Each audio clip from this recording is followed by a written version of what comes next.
अस्सलाम वालेकुम दोस्तों, क्या हाल चाल। बात करेंगे ओमान की पॉपुलेशन के मतलब ओमानियों की तादाद कितनी है और ख़ारजियों की तादाद कितनी है।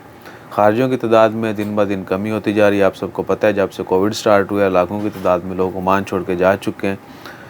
31 दिसंबर 2021 तक जो है NCSA के मुताबिक जो फिगर शेयर किए गए हैं वो कुछ इस तरह से हैं। अभी जो है 2022 चल रहा है, 3 तारीख़ है आज जनवरी की और दिन सोमवार का है। तो ओमान में 2021 के आखिर तक टोटल आबादी, कुल आबादी जो है 45,27,446 थी और जिसमें ओमानियों की तादाद है वो 28,04,117, जबकि ख़ारजियों की तादाद 17,23,329। और ख़ारजियों में आपको बताते चलें कि बांग्लादेशियों की तादाद सबसे ज़्यादा है 6 लाख के करीब। उसके बाद इंडियंस की तादाद है 5 लाख कुछ हज़ार और फिर पाकिस्तानी ऑलमोस्ट 2.25 लाख हैं और फिर बाकी सारे नेशनल जो ओमान में हैं उनकी तादाद है। दुआ करें कि अल्लाह ताला सबको अपनी हिफ्ज़ ईमान में रखे और ख़ारजियों को जो है मज़ीद तक़वियत दे ओमान में।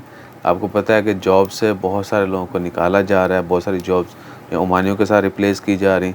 मेरी बनियान इंज क्यों है, ये 1.5 वीक हो गया ऐसे ही है। अच्छा, इसको भी सोचते हैं।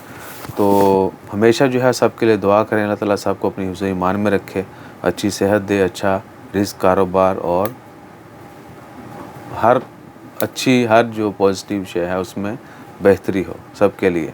तो अपना ख्याल रखिएगा, दुआ में याद रखिएगा। जज़ाकल्लाह, अल्लाह हाफ़िज़।